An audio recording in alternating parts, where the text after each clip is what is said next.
Chers téléspectateurs et auditeurs à la radio, je vous salue dans le précieux nom de notre Seigneur Jésus-Christ. Merci de me recevoir nombreux encore ce soir dans le cadre de notre émission de zéro à héros. Alors, nous sommes toujours en train d'avancer pour vous qui me suivez. Et merci pour tous les encouragements qui nous parviennent et aussi les témoignages qui nous parviennent, les témoignages de transformation, les témoignages vraiment de personnes qui sont éclairées au fur et à mesure. Nous vous disons merci, cela nous encourage. Alors aujourd'hui, nous allons continuer en évoluant sur toujours le pilier de sur quoi je construis mon entreprise. Alors c'est vrai que nous avons fait plusieurs séries sur ça, mais cela traduit encore l'importance du fondement, l'importance de la fondation de toute chose. Parce que meilleur sera le fondement, alors plus haut sera la construction. Donc la hauteur de notre construction, on l'avait déjà dit, dépend de la qualité du fondement. C'est pourquoi nous prenons aussi du temps sur plusieurs aspects du fondement. Le fondement, en rappel, nous avons dit, le meilleur fondement que nous puissions trouver pour construire quoi que ce soit, quelque entreprise que ce soit, c'est la parole de Dieu. Et la parole de Dieu, c'est un fondement solide, c'est un fondement inébranlable, c'est un fondement assez fort, très fort, j'allais dire, rassurant. Et c'est par expérience que nous disons cela. Depuis que j'ai commencé à agir et à opérer, à construire selon la parole de Dieu et sur la base de la parole de Dieu, alors j'ai commencé à avoir du repos parce que plus d'échecs. Donc c'est pourquoi je voudrais insister encore sur ça. Mais aujourd'hui, nous allons voir un aspect. Un autre aspect. Chaque fois, c'est toujours un aspect nouveau, mais au fur et à mesure, nous allons parcourir l'essentiel du fondement avant de commencer la construction. Donc vous tous qui êtes fidèles, vous allez avoir le tout de ces éléments-là. Encore une fois de plus, quand nous parlons d'entreprise, ce n'est pas seulement ceux qui sont dans les affaires, mais toute œuvre humaine, en fait, c'est une entreprise. Et quand nous la gérons comme une entreprise, alors nous avons toutes les chances de réussir dans ce que nous entreprenons. Et la parole de Dieu, c'est celle qui nous révèle, n'est-ce pas, les secrets, les mystères, par lesquels nous pouvons aisément construire en toute rassurance et continuer à évoluer dans le succès. L'élément du fondement que nous voulons voir aujourd'hui, l'élément de la parole que nous voulons voir aujourd'hui, c'est l'intégrité. L'intégrité, la parole de Dieu en parle. Oui, sur plusieurs aspects de Apocalypse de Genèse jusqu'à Apocalypse. Mais aujourd'hui, nous allons commencer à parler déjà de certains aspects de l'intégrité. Quelle que soit notre organisation, quels que soient nos moyens, quelles que soient nos relations et notre réseau, quelle que soit notre intelligence, il y a des lois. La nature a des lois, il n'y a rien à faire, qu'on le veuille ou pas. Et si nous passons de côté, nous négligeons ou nous ignorons ces lois-là, alors nous allons être lourdement surpris. C'est pourquoi nous voulons prendre du temps pour en parler. Aujourd'hui, l'intégrité, c'est un aspect que beaucoup de gens négligent dans ce qu'ils entreprennent. Beaucoup de gens négligent cela. Alors, je suis en train quand je citais les types d'entreprises, c'est en train de me faire la pression dans la tête. Je vais citer des cas, comme par exemple se marier. Quand on a un projet de mariage, c'est une entreprise. C'est une entreprise de la vie. Et c'est la même chose, c'est les mêmes principes. C'est comme je dis, toute entreprise. Pourquoi le mariage est important? Parce que d'abord, il est sacré. Il y a 3 événements importants dans la vie d'un homme. Le premier événement, c'est le jour de sa naissance, où il prend un nom dans son pèlerinage et dans son séjour sur terre. Le deuxième événement dans la vie d'un homme qui est important, c'est le jour de son mariage. Parce que ce jour, il change de statut et il change aussi de nom. Parce qu'on va dire madame Intel, ou on va dire monsieur, hein, voilà le mari d'Intel. Donc, vous allez forcément changer de nom. Et le troisième événement dans la vie, c'est le jour de la mort, où en fait vous changez aussi de nom. On ne vous appellera plus par votre nom, mais on parlera de la personne, on parlera de cadavre. Donc, c'est les trois événements importants. Et le mariage fait partie justement de ces trois événements. C'est pourquoi c'est plus qu'une entreprise en fait. C'est plus qu'une entreprise parce que c'est la vie, c'est la meilleure partie de la vie. Alors, donc quelle que soit encore, je reviens, quelle que soit l'entreprise, alors nous avons besoin donc du fondement. Et quelle que soit l'entreprise, c'est les mêmes fondements. Que ça soit social, commercial, professionnel, spirituel, quel que soit le domaine. Alors, et aujourd'hui, donc, en matière d'intégrité, nous voyons que beaucoup de gens négligent cette dimension de l'intégrité. Quand ils sont devant une situation, ils ont tendance à prendre les options de leur compréhension qui les arrange. Mais un bon conseil, prenez en compte la dimension intégrité, même si ça ne vous arrange pas.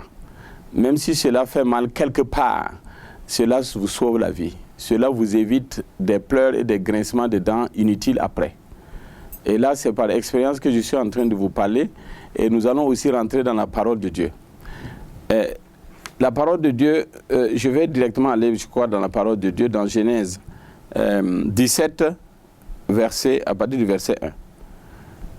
Abraham, que nous appelons le père de la foi, qui avait véritablement la foi, et qui est le premier à être identifié et choisi par le Créateur pour conduire sa vision, sa mission, et qui a commencé à parler de Dieu unique.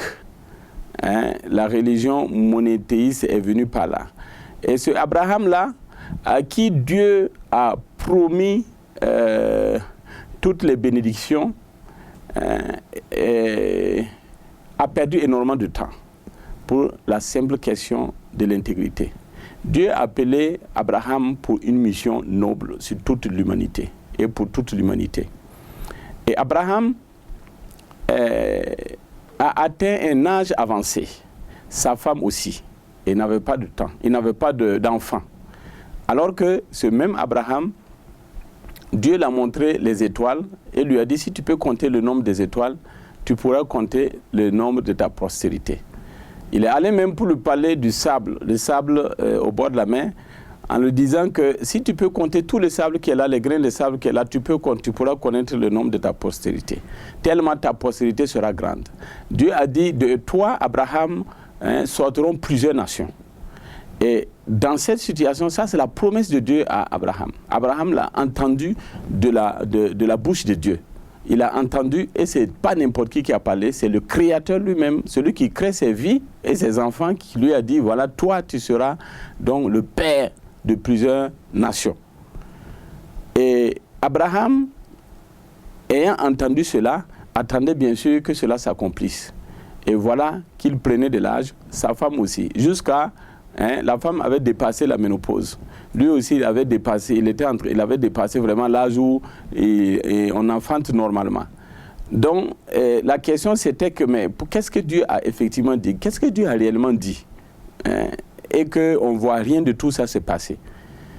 Alors, c'est vrai, on se pose la question, quand on voit qu'effectivement, il n'y a aucun enfant qui vient et ils sont en train de dépasser la ménopause, effectivement, il y a une question, pourquoi?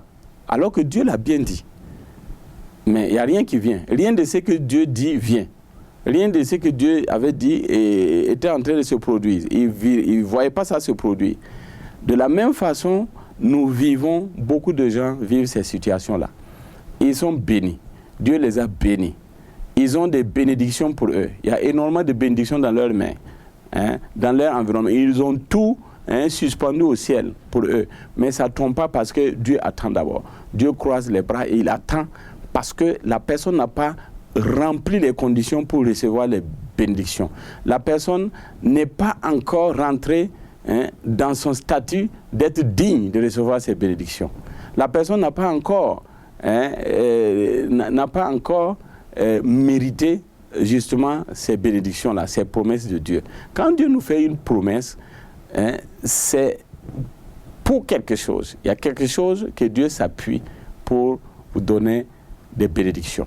La parole de Dieu nous dit dans Proverbe que la parole d'un insensé, c'est comme une boucle d'or qu'on met au nez, au groin d'un cochon, d'un porc.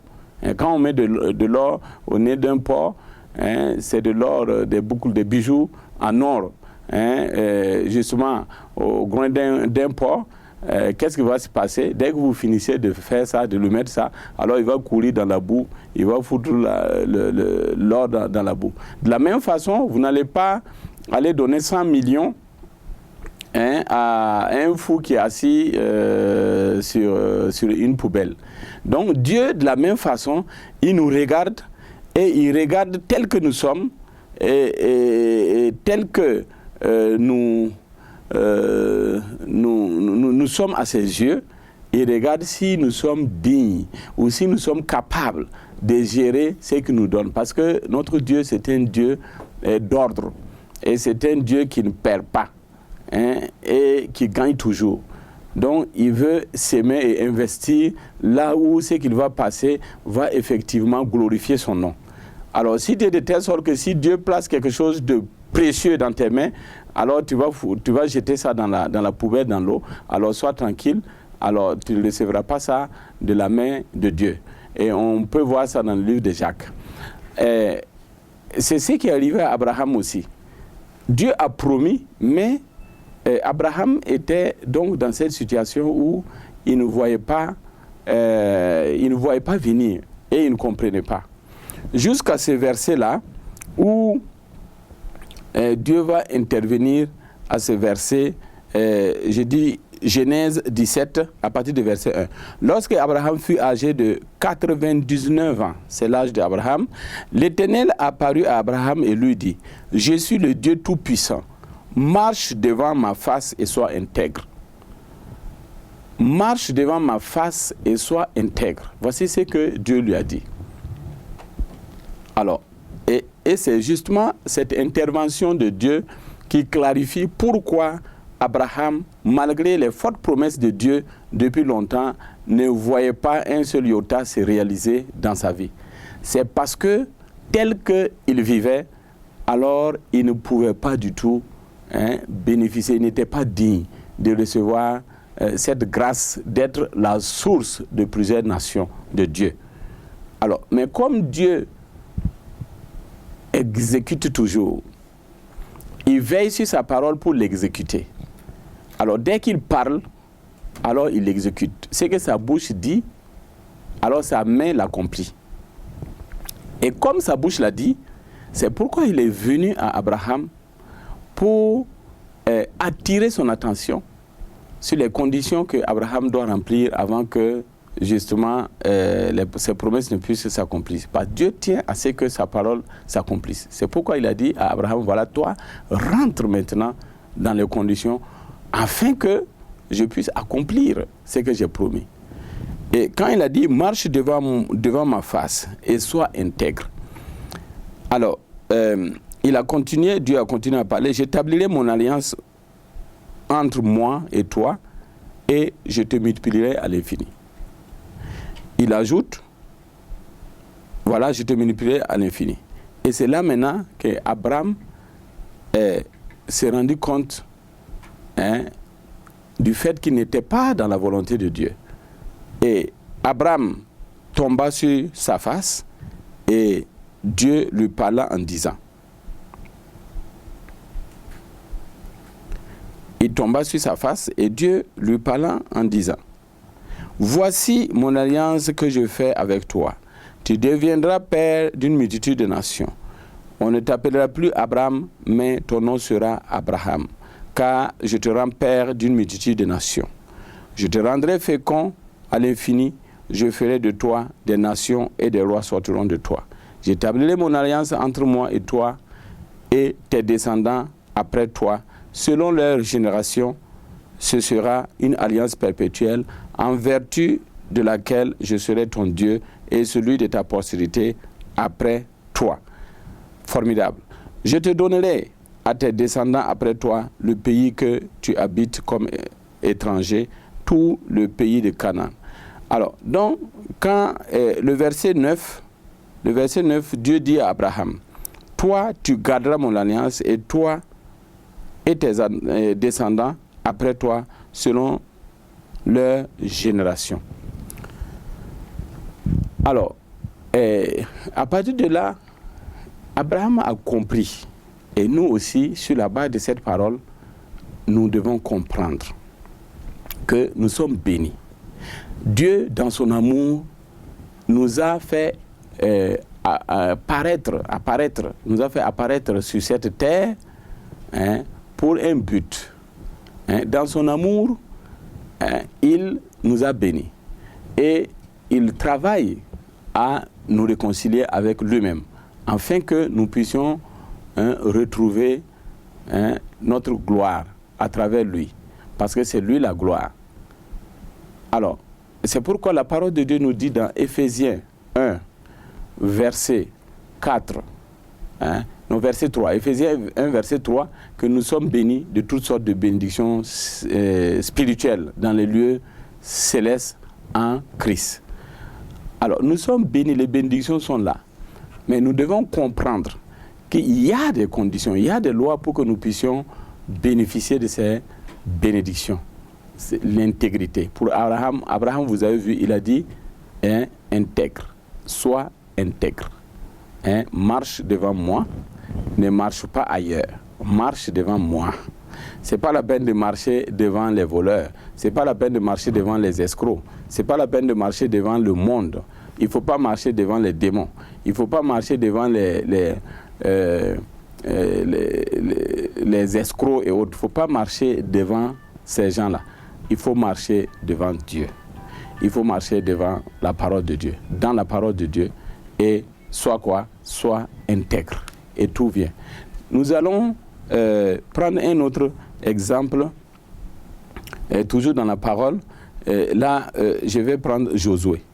Si je prends Josué, depuis le verset 1, après la mort de Moïse, serviteur de l'Éternel, l'Éternel dit à Josué, Moïse, mon serviteur, est mort. Maintenant, lève-toi, passe ce Jourdain, toi et tout ce peuple, pour entrer dans le pays que je donne aux enfants d'Israël.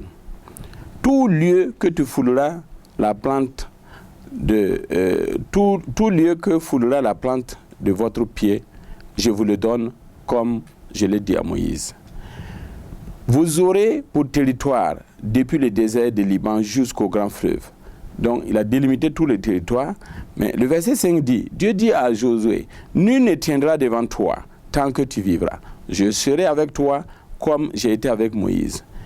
Je ne te délaisserai point, je ne t'abandonnerai point.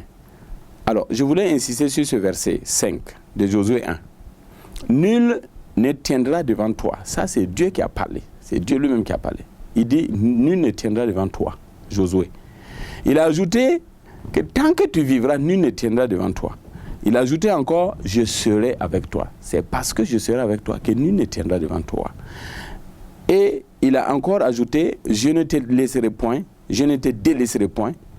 Et il a fini en disant, je ne t'abandonnerai point. Quand Dieu dit point, ça veut dire que cela n'arrivera pas. C'est-à-dire qu'il a pris la décision et rien ne peut changer ça. Personne ne peut changer ça. Alors, ça c'est Dieu a parlé. Il a pourtant dit au verset 7, fortifie-toi seulement et aie bon courage en agissant fidèlement selon la loi. Il y a une loi. Donc, il dit, ne t'en détourne ni à droite ni à gauche afin de réussir dans tout ce que tu entreprendras. Pour réussir dans tout ce que tu entreprendras, il ne faut pas te détourner à gauche, il ne faut pas te détourner à droite. Marche, prends courage, fortifie-toi et marche selon la parole, selon la loi de Dieu, selon les lois de Dieu. Il dit ne détourne pas à gauche, ne détourne pas à droite. Comme il a dit à Abraham, marche devant moi. Marche devant moi. Il ne faut pas te tourner à gauche, il ne faut pas te tourner à droite. Et sois intègre.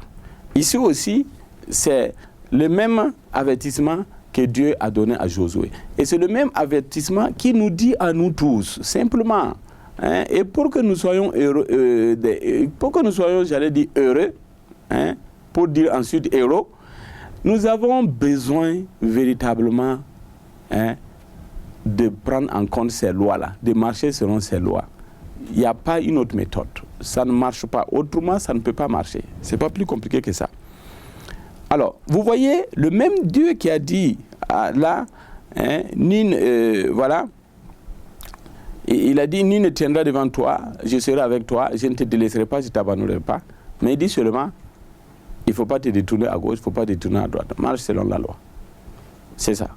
Ça veut dire que le jour où Josué va tourner à gauche, va tourner à droite, le jour où, en lui, des choses comme ça vont se passer, alors, c'est que Dieu a dit, Dieu ne va pas l'exécuter. Dieu ne va pas l'accomplir. Il ne va pas l'accomplir. Et la parole de Dieu est ainsi. Notre Dieu est ainsi. Depuis que Adam et Ève ont péché, ont désobéi, se sont rebellés contre Dieu, hein, en mangeant ce fruit-là, ce fruit qui maudit, alors, depuis ce jour-là, il y a une rupture entre l'homme et Dieu. Et c'est pourquoi il faut beaucoup faire attention. Notre Dieu, il a une gloire, hein, qui lui est très précieuse. Il veut que son nom soit sanctifié. Il veut être respecté, il aime l'obéissance. Il veut que quand il parle, que nous respectons. Et c'est ça qui nous sauve. Il a dit à Adam et Ève en ce moment, vous pouvez manger de tout, il y a tout, il n'y a rien qui vous manque, de tous les fruits du jardin. Mais l'arbre qui est là, au milieu du jardin, là, de cet arbre-là seul, vous ne mangerez point. Et il dit, le jour où vous mangerez, si vous mangez, alors vous mourrez. Donc Dieu met devant nous, hein, simplement une situation, et il ne nous oblige pas. Il nous a donné aussi la volonté. Et si nous choisissons d'être de son côté, de faire le bien, alors il est avec nous. Et nous avons toutes les victoires. Mais si nous choisissons de faire ce que nous voulons, et qui n'est pas sa volonté, alors ce qui n'est pas sa volonté, n'est-ce pas, va coûter cher. Hein? C'est simplement comme ça. Donc si nous prenons la parole de Dieu en elle-même, depuis Genèse jusqu'à Apocalypse, nous allons voir que la parole de Dieu est pleine de promesses et aussi de conditions. Quand Dieu dit, voilà, je ferai ça, tout ça c'est merveilleux. Mais il pose des conditions. Il dit, si tu, alors je ferai ça. Si tu, alors moi. Moi, si tu. C'est simplement comme ça. Si nous avons compris ça, c'est simple. Mais le si là, si nous regardons le si là, en général, n'est pas compliqué. Parce que Dieu dit qu'il ne permettra pas qu'une épreuve, hein, opère sur nous, une épreuve au-delà de notre portée survienne dans notre vie. Il dit qu'il ne permet pas ça. Alors, ça veut dire que nous devons choisir ceci-là qui n'est pas compliqué, mais qui nous donne de grandes grâces. Et c'est ce qu'il a dit aussi à Josué simplement. Et c'est qu'il dit, hein, partout, hein, à tous les niveaux, il dit voilà, je fais ça si. Hein, simplement. Jérémie 15, 19 à 21. Ainsi parle l'Éternel. Si tu te rattaches à moi, alors je te répondrai. Voilà, il y a un si. Si tu te rattaches à moi, alors je te répondrai. Si tu sépares ce qui est précieux de ce qui est vil, alors tu seras comme ma bouche. Vous voyez? Donc, c'est toujours comme ça. Vous prenez Deutéronome 28, hein, et après le verset 1. Si tu obéis à ma parole, hein, voilà, il y a jusqu'à 13 versets. Hein, tu seras béni à ton départ, tu seras béni à ton arrivée. Hein, les fruits de tes entrailles seront bénis. Ton sol sera béni. Hein, l'Éternel fera de toi la tête et non la queue. Verset 13. Verset 7. L'Éternel te donne la victoire sur tes ennemis qui se lèveront contre toi par un chemin, s'enfuiront devant toi par 7 chemins. L'Éternel fera de toi quoi? En haut et non en bas. Donc, mais il dit si. À partir du verset 15, il dit par contre, si tu désobéis, voilà aussi. Donc, c'est le principe. Et aujourd'hui, la question d'intégrité est une question fondamentale. c'est une question fondamentale, d'autant plus que si nous regardons vraiment dans les détails de la loi de l'Éternel, nous allons voir que l'intégrité a la première place. Parce que lui est saint. Et l'intégrité, c'est un élément de base de la sainteté. Et regardez ce qui est arrivé à Josué au chapitre 7. Les enfants d'Israël commirent une infidélité au sujet des choses dévouées par interdit. Akan, fils de Carmi, prit des choses dévouées et la colère de l'Éternel s'enflamma contre les enfants d'Israël. Josué envoya de Jéricho des hommes vers Haï, qui est près de Beth et Aven. Vous voyez, quand il a envoyé les gens là-bas, les versets 5, les gens d'Haï leur tuèrent environ 36 hommes. Il est poursuivi depuis la porte jusqu'à Shibarim et les battirent à descendre. Le peuple fut consterné et perdit courage. Alors que, on a vu tout à l'heure dans Josué 1, Dieu a dit, nul ne tiendra devant toi. Nul ne tiendra devant toi. Je ne te délaisserai pas, je serai toujours avec toi. Et je ne t'abandonnerai pas. Il dit seulement, fortifie-toi, prends courage, mais ne te détourne pas. Voilà que les gens sont partis et ils ont désobéi à ce que Dieu a dit. Alors, verset 6, Josué déchira ses habits et se prosterna jusqu'au soir, le visage contre terre, devant l'arche de l'Éternel. Comme Abraham aussi l'a fait quand Dieu l'a parlé. Parce que Josué ne pouvait pas comprendre que quelqu'un puisse tenir devant eux. Ils ont battu en brèche à 100% de victoire, sans même un seul blessé dans leur camp, Jéricho qui était très grand devant Haï. Et à Haï, ils n'ont pas pu faire quelque chose. Et ils ont fui. Voilà, écoutez, c'est que justement, l'Éternel a dit à Josué, lève-toi, pourquoi restes-tu ainsi couché sur ton visage? Israël a péché, ils ont transgressé mon alliance que je leur ai prescrit. Ils ont pris des choses dévouées par interdit. Ils les ont dérobées et ont dissimulées et ils les ont cachées parmi leurs bagages. Aussi, les enfants d'Israël ne peuvent-ils résister à leurs ennemis? Vous voyez, maintenant, c'est l'inverse qui se produit. C'est Israël qui ne peut plus tenir devant leurs ennemis. Ce n'est pas leur ennemi qui ne peut plus tenir devant eux. Vous voyez ce que Dieu a dit, ça a changé ici parce que justement, l'homme a changé. Il tournera le dos devant leurs ennemis, car ils sont sous interdit. Je ne serai plus avec vous si vous ne détruisez pas l'interdit au milieu de vous. C'est Dieu maintenant qui dit, je ne serai plus avec vous. Alors que dans Josué 5, il a dit, je serai avec vous et nul ne tiendra devant vous. Et je ne vous délaisserai pas, je ne vous abandonnerai pas.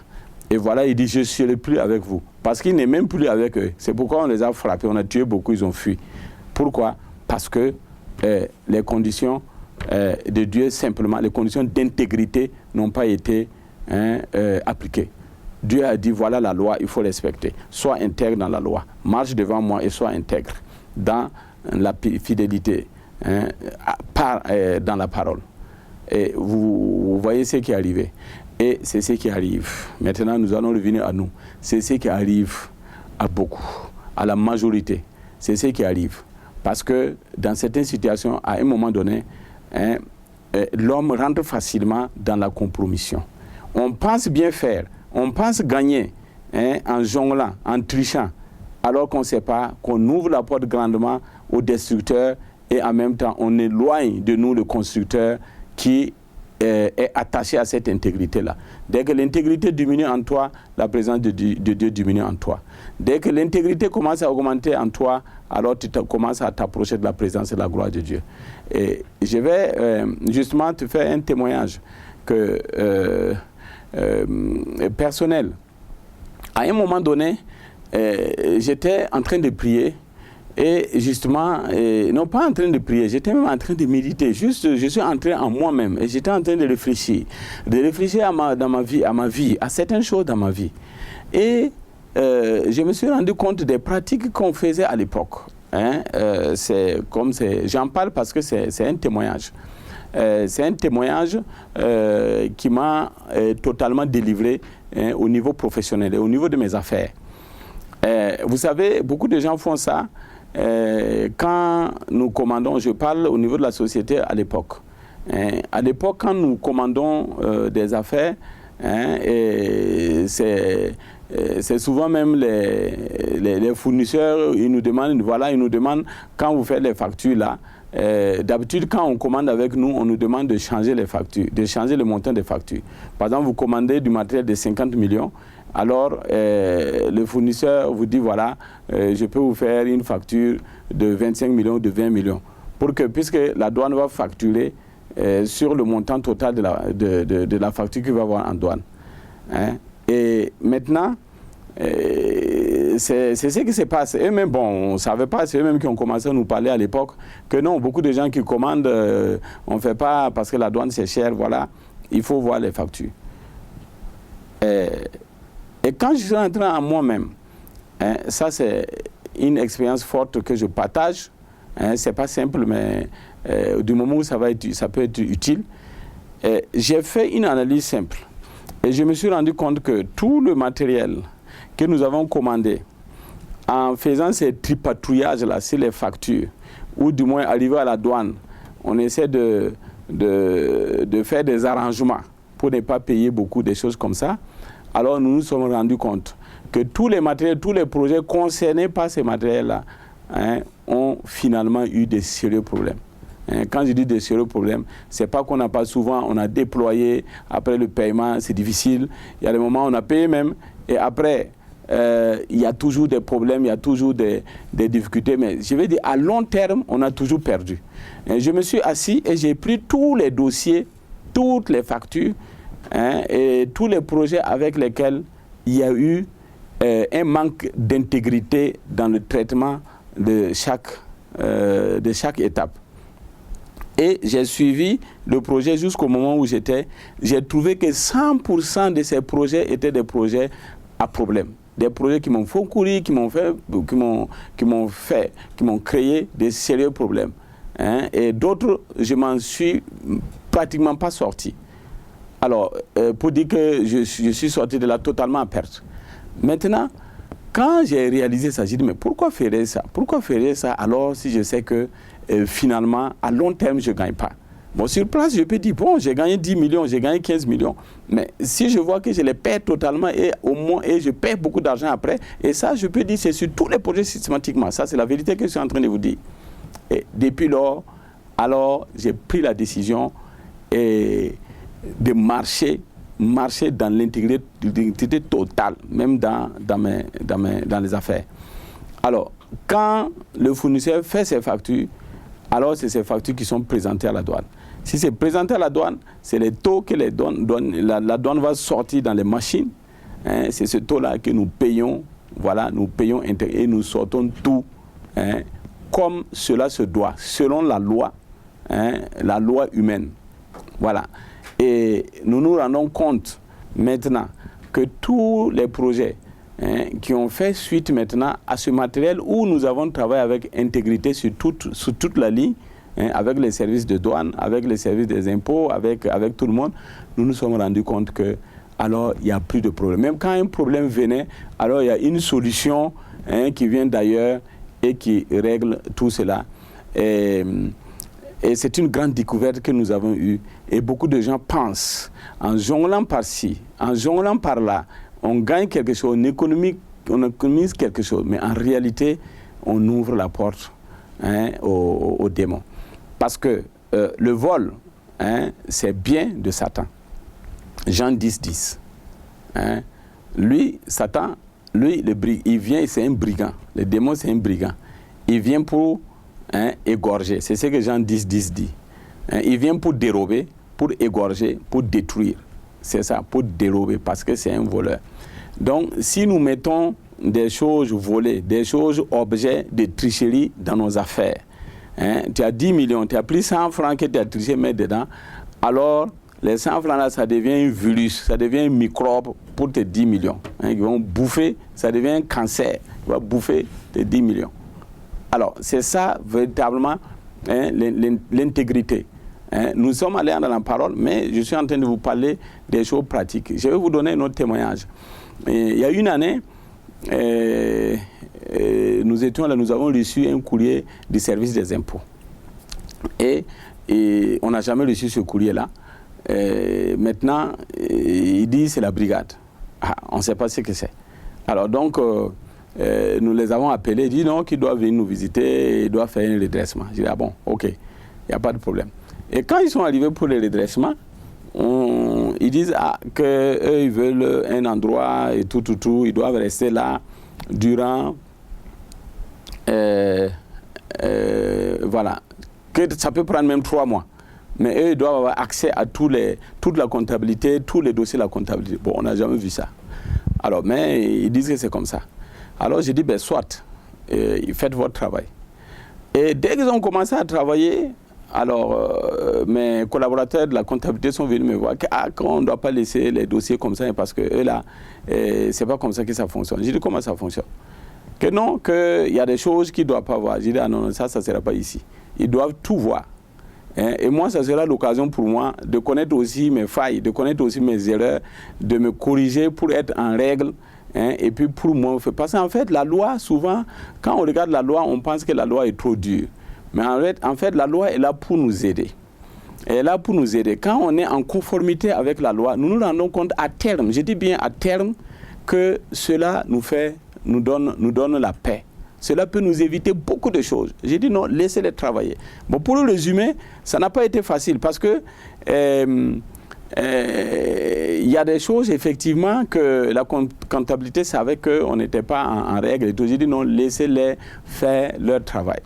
Il faut qu'ils laissent, parce que c'est ça, si on n'est pas en règle, ben, on n'est pas en règle et nous allons y faire face, mais au moins on tirera des leçons, on saura comment être en règle et on saura aussi qu'est-ce que ça coûte ne pas être en règle.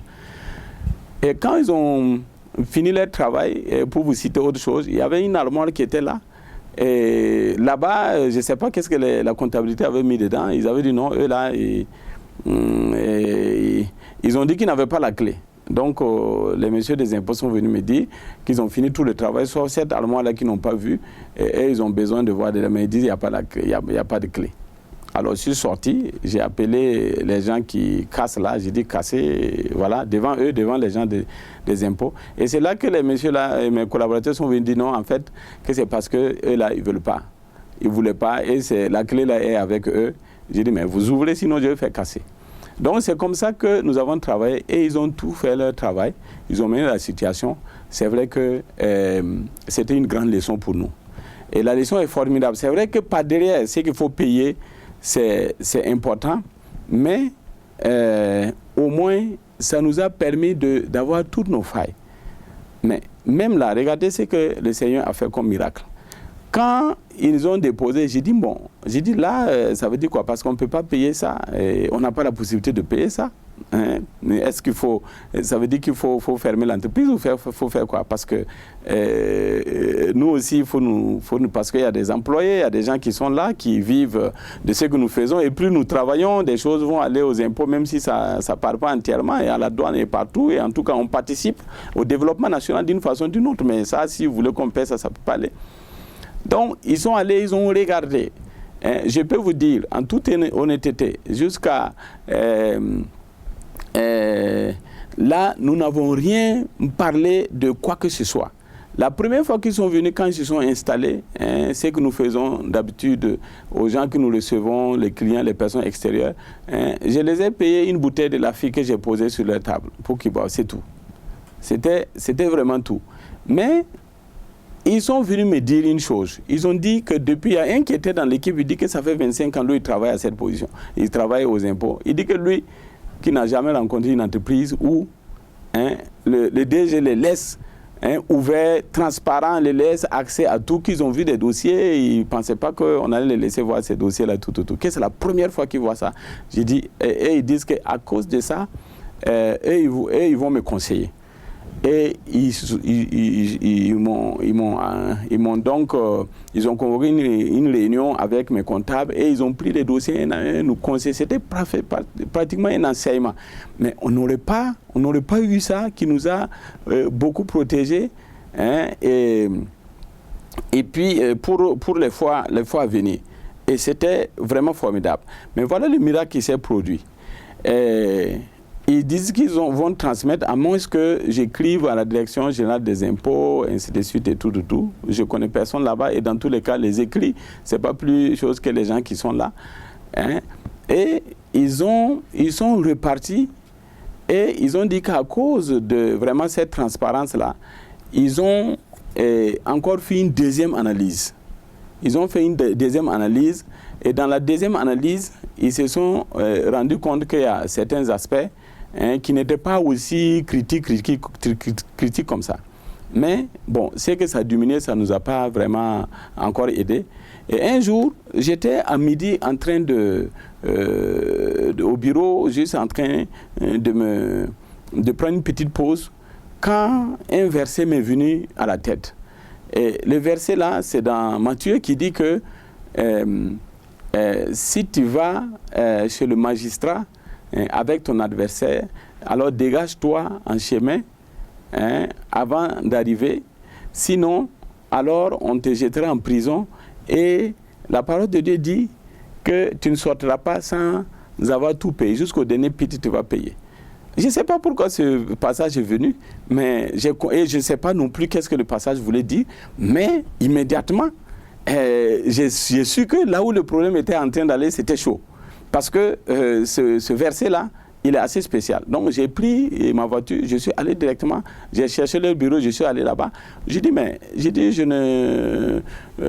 est-ce que vous êtes sûr qu'il n'y a pas une formule, il n'y a pas quelqu'un que je peux voir, en tout cas parce que eux-mêmes ils ont reconnu que presque toutes les erreurs que nous avons commises, c'était par ignorance. C'était parce qu'on ne savait pas certaines règles, que il y a des commandes que nous avons fait en local à des gens qui n'ont pas de numéros IFU, des trucs comme ça. Selon la loi, on devait liquider un pourcentage, 25% et tout, pour déverser aux impôts. Par exemple, on ne savait pas ça. Donc nous, on payait tout. Et tout ce qu'on a payé, ils disent, nous, on devait le collecter. On n'a pas pu collecter ça. Donc c'est à nous de payer. Alors, donc, la majeure partie c'était par ignorance, en fait, que nous l'avons fait. Donc je leur ai demandé, je suis allé sans savoir, c'est à cause du verset. Le verset dit, mais si tu vas chez le magistrat avec ton... Alors qu'ils disent qu'eux, ils vont transmettre déjà à la direction. Ils ont dit qu'ils étaient sur le point de transmettre. Alors donc je savais que c'était par rapport à la transmission. Et je suis arrivé dans leur bureau, et sans savoir qu'est-ce qu'il faut dire, puisqu'on s'est tout dit. Ils ont dit qu'il n'y a plus rien à faire, eux, ils ont fait leur travail, ils ne peuvent plus rien faire. Ils m'ont déjà dit ça, mais sur la base de la parole, je suis parti. Mais quand je leur ai posé la même question, ils m'ont donné la même réponse. Ce qui est naturel. Mais je ne savais pas pourquoi j'étais venu. Mais j'ai obéi à la parole, je suis parti quand même. Et pendant qu'on était ensemble, un monsieur est descendu dans le bureau. Et ils se sont tous levés brusquement. Comme ils se mettaient au garde-boue. Donc j'ai compris que ce n'était pas n'importe qui venait d'arriver. Donc moi aussi, je me suis levé promptement. Et il les a salués, il m'a salué aussi. Et apparemment, le patron, c'est le patron qui venait descendre, apparemment, lui, il était au courant déjà de mon dossier. Donc, ils ont même dit oui, que c'est ce dossier-là, ce monsieur-là qui a telle difficulté. Alors, donc, je les salue respectivement, sans rien dire d'autre et tout. Et je suis descendu après son départ et je suis rentré. Quand je suis arrivé, les messieurs m'ont appelé pour me dire que vraiment, c'est la main de Dieu. Je suis en train de vous dire que c'est vraiment la main de Dieu. Qu'après mon départ, je crois le patron leur a dit de les voir pour... je pense qu'il y a un aspect, je vais dire que beaucoup de choses, c'était par ignorance. Il y a cet aspect, un aspect comme ça. Et qu'il y avait des circonstances qui nous permettaient de continuer à fonctionner. Parce que le montant qu'on avait, puisqu'on est remonté depuis près de 5 ans, depuis qu'on existait, depuis plus de 5 ans en arrière. Donc, pour que l'entreprise ne ferme pas, alors il fallait donc certaines circonstances atténuantes autorisées par la loi. Et c'est ce qui a été appliqué. Et ils m'ont appelé, le monsieur, je n'ai même pas retenu son visage, je n'ai pas retenu son nom, ni rien du tout, même les deux. Alors, il n'y a rien dans le sens de s'arranger sur quoi que ce soit qui s'est passé. On a gardé simplement des relations professionnelles, hautement professionnelles. Et voilà, cette décision en notre faveur est arrivée et qui a permis de réduire à un montant et en plus avec une possibilité de programmer, de décliner sur plusieurs mois, je crois sur 2 ans pratiquement, pour payer le reste, compte tenu de notre situation particulière. Je peux vous dire, sans rentrer dans les détails, que ça a été un grand miracle qui nous a soulagés. Hein? On a tiré beaucoup de leçons, on a tiré beaucoup d'enseignements. Nous avons profité de ça pour normaliser la comptabilité chez nous. Et en plus, on a été sauvés sur tous les plans. Et eux qui travaillent dessus longtemps, on dit qu'ils n'ont jamais vu ça. Et ils n'ont jamais vu cette grâce. Ils ont eux-mêmes dit que c'est la main de Dieu. Et ils m'ont encouragé à la fin sur ces degrés de transparence que nous avons. C'est un témoignage que je partage avec vous, ce n'est pas le seul. Beaucoup de situations où simplement nous avons été honnêtes, j'ai été honnête, j'ai tout libéré, et après je vois la main de Dieu dans le système. Je vois la main de Dieu, Dieu qui utilise des gens pour me sortir d'affaires. Alors qu'il y a beaucoup de gens, coûte que coûte, ils veulent tricher. Ils veulent tricher à tous les niveaux. Ils veulent jongler, ils veulent retenir ici. Ils mettent de l'argent sous la table. Ils font ceci, ils font cela. Et moi, une fois, il y a un moment, une personne qui m'a dit non, ici, là, ici au pays, là, si nous... Il n'y a rien sans rien. Hein? C'est des collègues, comment dirais-je, hommes d'affaires aussi, qui disent que non, vous ne pouvez pas réussir, vous ne pouvez pas avoir des marchés, vous ne pouvez pas avoir des contrats si vous ne savez pas la corruption. Si vous n'entrez pas dans la corruption, s'il n'y a pas de dessous de table, il n'y a rien. C'est comme ça que ça fonctionne. C'est qui est totalement faux. C'est totalement faux, ce n'est pas une vérité. Et au contraire, ceux qui font ça, ce n'est pas qu'ils ne s'enrichissent pas. Ce n'est pas qu'ils ne deviennent pas riches. Ce n'est pas qu'ils n'ont pas de gros contrats. Ce n'est pas qu'ils n'ont pas de gros marchés. Non, ils ont tout ça. Hein, ils ont tout ça. Dans la plupart des cas, ça marche et ils ont beaucoup d'argent. Mais à long terme, ils sont perdants sur tous les lieux, sur tous les plans. À long terme, ils sont perdants. À long terme, il n'y a pas de bonheur. Alors que tu restes dans l'intégrité, et ça ne se discute pas. Tu restes dans les négociations et professionnelles. Maintenant, Dieu nous dit aussi d'être reconnaissant. Si une personne, dans des conditions exceptionnelles, a pu faire des efforts particuliers, je ne parle pas de la corruption. Il y a des gens qui sont à des positions de travail, ce sont des gens qui manifestent l'amour, qui aiment aussi aider les autres, qui aiment donner des coups de pouce, des choses. Hein? En arrêt, quand moi je finis mon projet et tout, et c'est fini, pour moi, c'est pas mon équipe seulement qui a travaillé. Quand nous travaillons pour un client, les clients aussi, les gens ont travaillé, c'est toute une équipe. Hein? Donc, s'il y a une possibilité de dire merci à quelqu'un, ça, c'est en termes de, je dis simplement, ça rentre dans la limite d'une reconnaissance, d'une simple reconnaissance. Et ça, c'est tout fait, tout passé. Souvent, même un an après, ou quelques mois, vous pouvez vous retrouver dans un restaurant et vous demander justement à la caisse de gérer la facture de ceux qui sont sur telle table-là. Parce que la personne a eu, à un moment donné, vraiment, en guise de reconnaissance. Donc, ça s'est fait. Sinon, nous pouvons bel et bien, en toute intégrité, travailler, réussir, et le peu que nous gagnons produit et porte fruit, et inattaquable et inébranlable. Hein? Voilà. Et justement, et comme il produit, et Dieu qui encourage, qui aime cette intégrité-là, va ouvrir d'autres portes, de plus en plus des portes. Hein? C'est comme ça que nous avons eu des portes internationales ouvertes. C'est comme ça que nous avons eu de grandes opportunités. La majeure partie de nos grosses affaires, nous ne les avons pas cherchées. Nous étions assis, on nous a appelés, voilà, est-ce que vous pouvez faire ça? On a tel dossier, on est arrivé et c'est fini, on nous a donné. Hein? Que ce soit au Burkina ou dans beaucoup de pays. Et l'intégrité, ça paye. Et si nous voulons réussir dans notre entreprise, le fondement, il faut qu'il soit intègre. Si nous mettons des choses malhonnêtes au niveau du fondement, alors nous avons des surprises. Nous avons des surprises désagréables. Cela peut prendre du temps, mais les surprises arriveront tôt ou tard. Et quand ça arrive, ce n'est que des grincements de dents et des pleurs. Hein? Et c'est ça qui se passe. C'est pourquoi Abraham, il a vraiment travaillé. Abraham a travaillé à se soumettre à ce que Dieu a dit. Marche devant moi et sois intègre. Et dès qu'il a fait ça, Dieu a dit d'abord, ton nom là, ça ne peut pas passer. On change ton nom, ça devient Abraham. Et il a aussi parlé à ta femme aussi, il faut changer de nom. Parce que c'est que le nom était ne traduisait pas la destinée que Dieu avait déjà tracée. C'est qu'eux-mêmes, ils étaient souillés en eux et souillés leur nom. Il faut que Dieu mette du propre pour asseoir l'intégrité nécessaire à l'accomplissement de son plan merveilleux. Et dès que tout cela se passe, si vous lisez Genèse 17 jusqu'à la fin, vous allez voir que c'est là que Abraham a eu son enfant légitime, Isaac. C'est là que l'enfant est venu. C'est là que Dieu même a envoyé des anges. Les anges parlaient à Abraham et à sa femme Sarai pour leur dire que voilà, vous allez avoir maintenant l'enfant.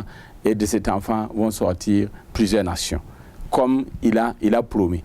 Il a fallu donc que Abraham rentre dans cette intégrité d'abord.